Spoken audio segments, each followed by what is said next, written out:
Today I'm making the classic Davison house meal of fried pork chops and roasted butternut squash. And I say it's a classic house meal for us because my husband Ian, well, his middle name is Pork Chop. Ian Pork Chop Davison is what we call him. That's because he loves pork chops above all other cut of meat. He orders them whenever we go out to dinner. We cook them all the time on the grill, seared in a cast iron skillet. But this way, fried with some corn flakes on the outside, is his absolute favorite. And I like serving it with roasted butternut squash because it's easy, but also it tastes good with the pork chops and the leftovers taste good for breakfast the next day. So to get started, we're gonna talk about butternut squash. Now, when I buy butternut squash, I buy it already peeled in half. You know, they come shrink wrapped because it's easier. It saves a bunch of time rather than having to peel and hack through the thick butternut squash. But you don't, however, want to buy it already cut up into chunks because at that point the squash is way too dry and it's cut into the wrong size anyway.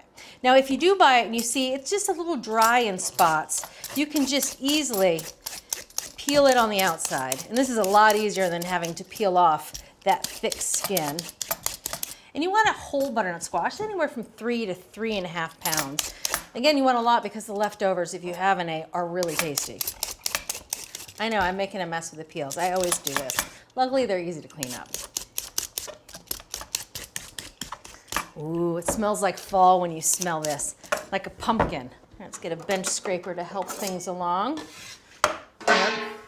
My trim bowl, also known as a dog bowl. If I make too much noise with this dog bowl, my friends will come running, so I'll try not to clang that around too much. All right, get that out of the way. Now for cutting up the butternut squash, we're just gonna cut it into 1/2-inch dice. And I'll show you an easy way to do that. So you can see there's the solid part of the neck and there's this hollow part. That's where the seeds were. What you wanna do is you wanna cut that right in half. We'll set the hollow parts aside. And working with the nice thick chunks, we're gonna make 1/2-inch thick planks.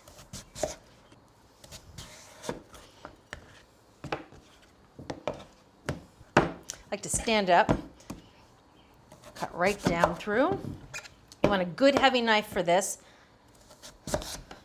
All right, now with each plank, just cut it into 1/2-inch strips. Or thereabouts, rustic's okay. So this kind of prep work is my absolute favorite. It's just me, the knife, and the squash. No one else is around. Sometimes I have a glass of wine. I have the radio blaring. It's just a really nice moment to zen out, forget the day, and just cook a good dinner. All right, so now that I've got nice 1/2-inch batons thereabout, it's rustico. Rustic is a good term to use. Whenever something looks messy, just call it rustic. And then from there, it's easy to cut into cubes. And notice how I like to keep my board. First of all, this is a huge cutting board, and it's still not big enough for me. I could use a cutting board the size of this counter. I hate small cutting boards because you don't have enough room to move stuff around. Now, the other thing is I have the ingredients to be prepped on my left and the prepped stuff on my right. So as it moves across the board, it goes from least prepped to most prepped, and that's because I'm right-handed. If you were left-handed, you'd probably do it the other way. All right, so that's it for the necks. Put them in a nice big glass bowl so we can focus on the bottom hollow parts, which you need to cut a little differently than the necks. So now with that out of the way, let's focus on the bottom half of the squash, which is hollowed out. We're gonna cut it a slightly different way. So I'm gonna go in and I'm gonna make 1/2-inch slices. And sometimes you can cut it in half, just makes it easy to work with. So again, cutting slices and then making a dice. So it's the same idea, but you have to cut it from a slightly different perspective. All right, now I'm gonna line these up and cut them into, again, about 1/2-inch rustic pieces. All right, this is the last of it. All right, all done. All right, that is a lot of butternut squash, which again, I love because it holds like a dream after you've roasted it in the refrigerator. Now I'm just gonna toss it with about a tablespoon of olive oil, thereabouts. A little bit of salt and pepper.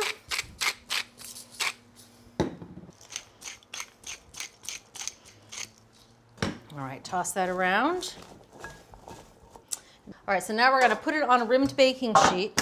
And I should point out, that this is a beat up looking baking sheet, isn't it? It is not smooth, it is not uniform in color. It actually has a blackened patina around the edges that I've built up over years of roasting. You see the backside is even uglier. And that's perfect. This is my roasting baking sheet. This is what I roast chicken on, turkey, vegetables. Compare it to another one. Well, here's a half one. See how clean that is? This is what they look like when they're new. These I save for baking because they're nice and flat, they're uniform. Those are my roasting pans. All right, so on to my beat up roasting pan it goes. And when it's on the baking sheet, it gives you another opportunity to toss it around to make sure everything's coated with oil and evenly seasoned. Oh yeah, packing it in there. Oh, that looks good. So this is going into a ripping hot oven, 450 degrees. And it's also going on the bottom rack. That means all that heat will be focused on the bottom of the pan, and that's how you get nice browning. All right, it takes about half an hour. At Cooks Illustrated, we're food nerds. That's why every recipe we develop involves research, cooking science, and rigorous testing by our team of expert test cooks. Only the highest rated recipes earn a place in our award-winning magazine. Every issue features our latest recipes and discoveries, cooking tips, and equipment and ingredient reviews. Our step-by-step photos and hand-drawn illustrations show you exactly how to succeed. So, are you ready to become the best cook you know? Subscribe to Cooks Illustrated magazine at cooksillustrated.com today. So while that squash is in the oven, it's time to focus on the pork chops. And the name of the game when making breaded pork chops is getting that breading to stick to the pork. And the way you do that is by using something called bound breading. And that means you coat the pork 3 times. Now traditionally, you'd coat it first in flour, then in egg, then in breadcrumbs. That's a traditional bound breading. We're gonna do a variation on that today, but make it a little stickier, a little tackier. So instead of flour in the first dish, we're gonna use cornstarch, and we're gonna use 1/3 cup cornstarch. And as with any sort of breading scenario, you want nice shallow dishes so that you can go from one to the next with your piece of meat or fish. So into this first one goes cornstarch. Now for the second dip, again, traditionally it's egg. Today we're using buttermilk, which adds a lovely tang. It really helps the pork chops brown, and it's nice and thick and it coats well with the cornstarch. We're gonna give that a little flavor, which is easy to do by adding just a little Dijon mustard. Actually, it's more than a little Dijon mustard. It's a whopping 2 tablespoons of Dijon mustard. And Dijon mustard and pork chops are a classic combination. All right, now we're gonna add just a little bit of garlic to the buttermilk. That just adds a little bit of flavor. I like using raw garlic because I like that fresh, harsh bite. You could use garlic powder if you wanted. And to get the raw garlic into the buttermilk, I'm gonna use a rasp-style grater, which just turns the garlic into an easy puree that incorporates right into the buttermilk. There we go. Knock it off the back of the grater. Okay, so that's the buttermilk. All right, now for the last dish, bring out the cornflakes, because I love their sweet flavor and that crunch on the pork chops is delicious. But we have to grind them to a crumb. And I have in the past put them in a plastic bag and just whack the heck out of them with a rolling pin, which is seriously fun. But if you pull out the food processor, you get a much finer texture, which I like. So we're gonna have 3 cups of cornflakes. I'm gonna add them right to the food processor. All right, I always keep these in the pantry. Nobody eats it as cereal. We just use it for pork chops. Now to this, we're also gonna add a bit more cornstarch. Again, that cornstarch will fill in the gaps between the cornflakes and just make an adhesive and crunchy coating. So another 1/3 cup of cornstarch, adding it right to the food processor. And we're also gonna add a little bit of salt and pepper, about 1/2 teaspoon of each. There we go. I'm gonna grind these up. You're looking for a uniform texture. Let's take a look. Oh, that's perfect. You can see there's no big pieces of cornflakes left. The cornstarch is really mixed in, and the pepper, you can smell that too. So they're nicely seasoned. All right, into a big bowl it goes. Set this aside. And now we're ready to bread the pork chops. All right, so let's bring out the star of the show. The pork chops. All right, so these are boneless pork chops. You can use bone in if you want, but given that we're breading them, and I love to eat every piece of breading, I like using boneless here. Now you can see that these pork chops are extraordinarily thin. They're just about 1/2 inch thick, and that's perfect because if they're much thicker, they take too long to cook and the coating will burn before they're cooked through. So these weigh about 3 to 4 ounces each. And if you can't find boneless pork chops that are this thin, you can ask the butcher to cut them for you or cut them yourself. Just buy a boneless pork loin. You can freeze it for 5 to 10 minutes to get it nice and firm. Use a sharp knife and just cut your own pork chops. Then you know it's from the same cut of meat and they're the same thickness. All right, we're gonna put a little salt and pepper on both sides.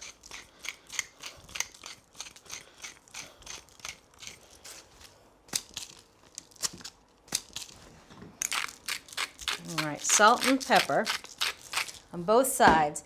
Now for the best trick. I'm actually going to slide them off the tray, still on their parchment paper. And believe it or not, now I'm going to score them. Put the pork chops on a board. You can leave them on the parchment paper if you have it. And we're going to score the surface. That just makes some crags to help all that coating stick. So using the tip of your knife, I'll do one and then I'll show you how I can do this efficiently. You want to use the tip of your knife and you only want about 1/16 of an inch down. You're going to want to go in one direction and then the other direction. Just a little crosshatch, and that's it. Now, if you line your pork chops up, you can kind of do it all at once. So here, I'll show you what I mean. You got to do this on both sides. So just pretend it's one big old piece of meat, and then you do it in the other direction. All right, now we'll do the second side. You can do this before or after you season it with salt and pepper. Doesn't matter, as long as you do it before you start your breading. Now for the second side. The only thing you want to not do is go too deep. You just want to score the surface. That's it. So the pork chops are ready to be breaded. Now I'm going to take a wire rack, put it back on the baking sheet. And now once the pork chops are breaded, we're going to let them rest for 10 minutes on the sheet before we cook them. It's really easy to go from one to the next to your landing zone. Now, I always get my fingers fully coated here with this stuff. A lot of people who are really much more mindful about not making a mess use one hand for wet and one hand for dry. I start off thinking that, but then I just get into a big old mess. So I've learned over the years that once it goes into the wet, I have to use tongs. I want to let the excess buttermilk drip off. Oh, you can smell the mustard right into the crumbs. I usually do 2 at a time. I've also learned over the years, I love this cornstarch dredge at the beginning because it makes it super crisp, but it has a tendency to clump up. So using a pastry brush just to get into all the nooks and crannies and then brush away any excess is pretty important. Coat it. And that buttermilk just sticks so nicely to the cornstarch. And then if you notice, this pan's a little different than these shallow pans. It's got a taller side. That's because when it's in the crumbs, I like to do the shake. And it just keeps my fingers from getting too dirty because the crumbs will pop up on the other side. Okay, and there's one. Shake it off, and we're gonna use every bit of these crumbs. So try not to leave too much excess on each pork chop. All right, so working 2 at a time now. Make sure you get it fully coated in cornstarch so you don't want to see any pink.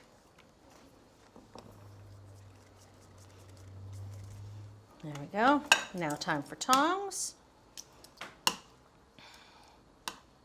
Drippy, drippy into the crumbs.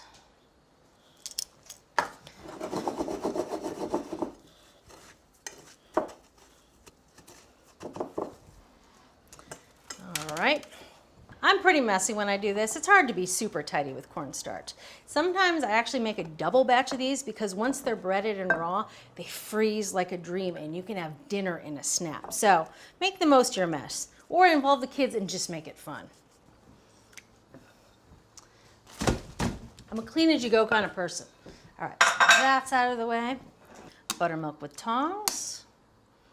Ooh, yeah. Into the crumbs. All right, last 2 pork chops. Shake-a, shake-a. Make sure all the meat is covered, especially with the last few when you don't have a ton of crumbs to work with. take your time and make sure it's fully coated. And the last chop. There we go. Perfect. All right, we got all that work out of the way, and that's the hardest part of the recipe. Now, before we cook these, we want to let these chops sit for at least 10 minutes. That just makes sure that that coating will adhere and not fall off in the pan as we fry them. So get cleaned up, come back, and fry up the chops. The butternut squash has been in the oven for about 35 minutes. Oh, yes. And again, halfway through, I stirred it around. You can see it shrinks quite significantly. Oh, and you see all that browning around the edges? That is my favorite part. All right, so I'm just gonna let this cool a little bit. And as it cools, I'm gonna sprinkle it with some za'atar. Now, za'atar is a Middle Eastern spice blend. It has some sumac, this has some thyme and some sesame seeds. And you wanna add it to the vegetables after you roast them. It adds a lovely zingy, citrusy flavor. And you know, I didn't really know a lot about za'atar before a few years ago. But now once you get it in your house, once it's in your pantry, you're gonna find yourself sprinkling this on everything. Even tastes good on cut up watermelon or honeydew melon. So just a little bit sitting on the hot butternut squash, those flavors will start to bloom and hydrate. And again, you don't want to roast it. You want to put it on after you're done roasting the vegetables. So we're going to let this sit, and now it is time to cook the pork because the pork chops have been resting.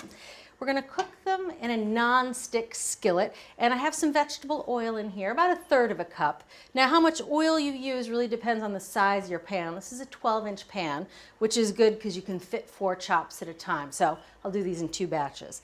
You just want the oil to cover the bottom of the pan. And I have it over medium-high heat, and I'm looking for it to be shimmering, which it is. Got my non-stick tongs, that way I don't scratch my non-stick skillet.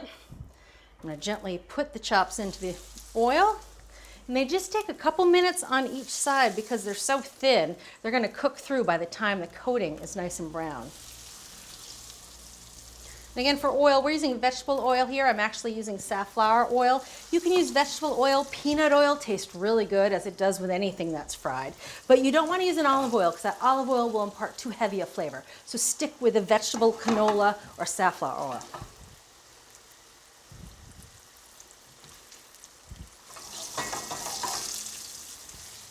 Been a few minutes on this first side, and I'm going to check and see how the browning's coming along. And this handy tool, it looks kind of silly. It's a fish spatula. It's a non-stick fish spatula, so it's good for non-stick pans. I got this in the house just a few months ago, and we have used it non-stop. All right, so gently lift it up. Oh, perfect. Nice and golden. That is what a fried pork chop should look like. All right, I'm gonna turn the heat down a little bit for the second side just because I can see that that skillet's getting a bit hot and we don't want to burn the second side. And a few more minutes, we can do the second batch.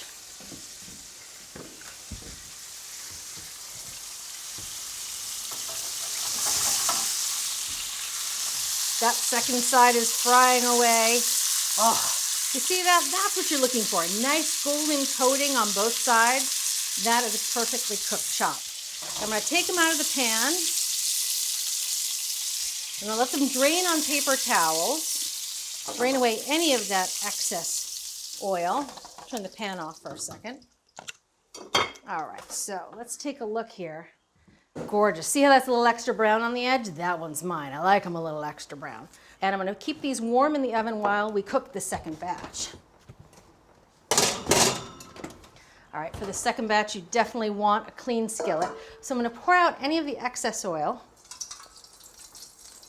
into the dog bowl again. They're very useful prep bowls. All right. Now with a wad of paper towels, I'm going to wipe out any of the crumbs that are left in the skillet. All right, nice clean skillet. Set that aside. Add some fresh oil to cover the bottom of the pan, and we're off to cook the second batch.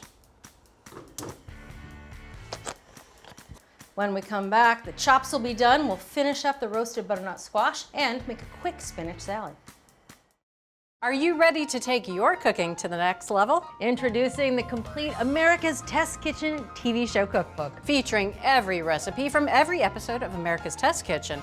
That's thousands of recipes. That texture is unbelievable. Reviews Gadgets you didn't know you needed. and tips. Yes, there's some terrible choices, but there are also some amazing choices. We've spilled all of our secrets and included our insider notes alongside each recipe. Plus, there's a handy shopping guide so you know exactly what to grab when you're at the store. And of course, it makes an excellent gift. Get your copy today at americastestkitchen.com. Those pork chops are all fried up and they're staying warm in the oven, and I put them on a wire rack. That way the crust will stay nice and crisp. While they're staying warm, we're gonna finish up the butternut squash, which has been sitting with a za'atar. And notice I didn't move the squash around a lot when it came out of the oven because it has a tendency to stick to the pan. But now that it's cooled a bit, it's easier to scrape them up off the pan because that browning on the pan, that's good flavor. Oh yes. All right, so now they've all been freed. See, it's that browning. That's hard to get on a butternut squash because it's so moist and there's so much sugar in squash. That's why you have to use a ripping hot oven and that bottom rack in order to get some of that roasty flavor.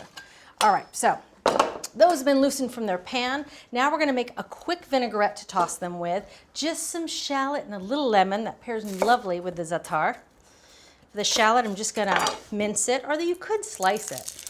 Actually, I'm gonna slice it. The recipe says to mince, but you can do either. I like the slices because I think they look pretty and elegant.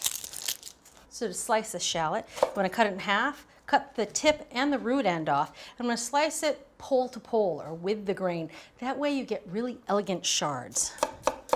So working with the curve of the shallot, angle my knife as I go around. Halfway through, I tip it back over and I start again. All right, as thin as you dare down the middle. And there you go. Second half. So again, I'm angling my knife as I go around the shallot. Halfway through, I tip it back over. And then when you get to the center, as thin as you dare. All right, so I'm gonna put this in a bowl. I'm gonna add just a little bit of lemon juice, a couple tablespoons. Freshly squeezed, of course. Nothing beats the flavor of a fresh squeezed lemon. Now, I'm all for convenience products. I loved pre-peeled garlic. I'm fine with anchovy paste. I even don't mind that ginger paste that sometimes you can find at the store, especially if you're cooking it for a long time like in a curry. But lemon juice, there's no substitute for a fresh lemon juice. So, all right, that looks good. Maybe a little more. A couple tablespoons. That's good. These go right into the dish disposal because that's how I keep my sink smelling clean. Gonna add a little honey just for a little sweetness, about a tablespoon or two. There you go. A little bit of olive oil, 2 or 3 tablespoons. This is where you wanna bring out your good olive oil, not your cooking olive oil, your good salad olive oil. And just whisk this around, dissolve some of that honey. All right, now to this, we're gonna add the roasted butternut squash. Pan's nice and cool, so it's easy to handle. And just now that we freed it from the sheet pan, it's easy to just let them fall into the bowl.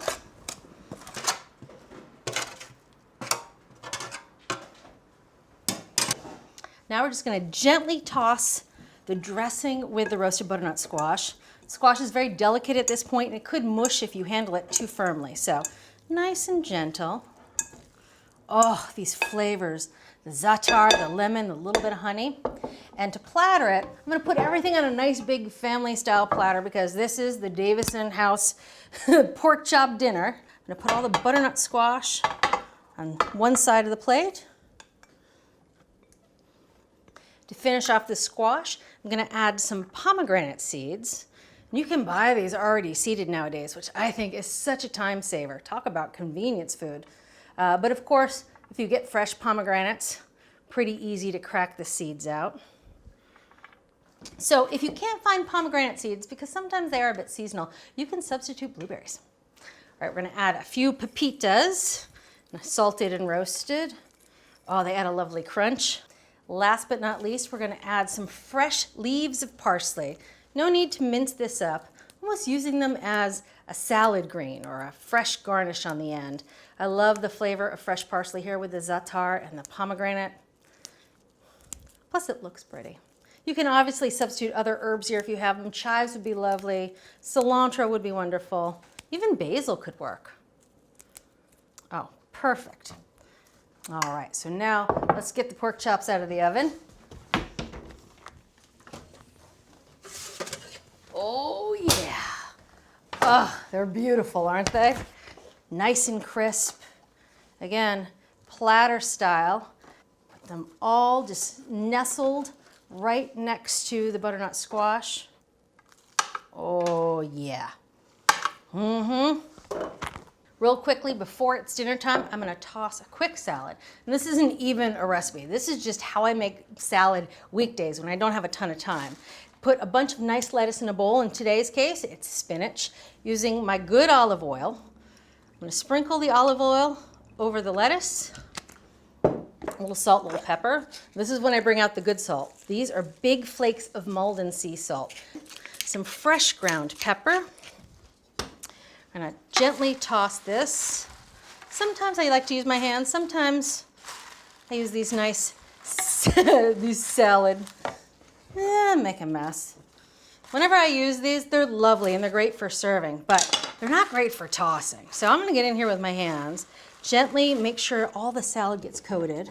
If you've never had a salad with just oil and salt, you're missing out. It is delicious. And today I'm using sherry vinegar, which has a really floral flavor, and it goes nicely with those flavors that I put in the butternut squash. Although I have to say red wine vinegar, white wine vinegar, even champagne vinegar would work well here. I'm just putting my thumb over the top of the bottle, just sprinkling a little bit. Doesn't take a lot. And again, just a quick toss. And that's it, salad's done. Butternut squash, it's a little gussied up with those pomegranate seeds and of course Ian's favorite pork chops. Time to make a plate. All right, salad first. Greens on the plate first, that way you won't forget to eat the salad. Next up, whoa. I could eat this whole batch of roasted butternut squash. This is one of my favorites. Last but not least, oh, where's my pork chop? There's my pork chop. Yes. All right, so, oh, can't wait to dig into this pork chop. And also, when Ian and my daughter eat pork chops, they admire the lovely crisp coating and then they douse the whole thing in applesauce. So it does taste good with applesauce. I'm a non-applesauce and pork chop person. So for me, I just eat it straight.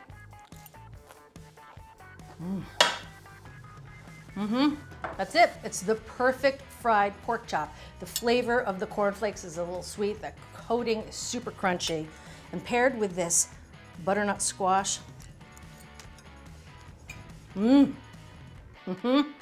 Oh man, that's good. The za'atar has that tangy sumac flavor with the pomegranate seeds.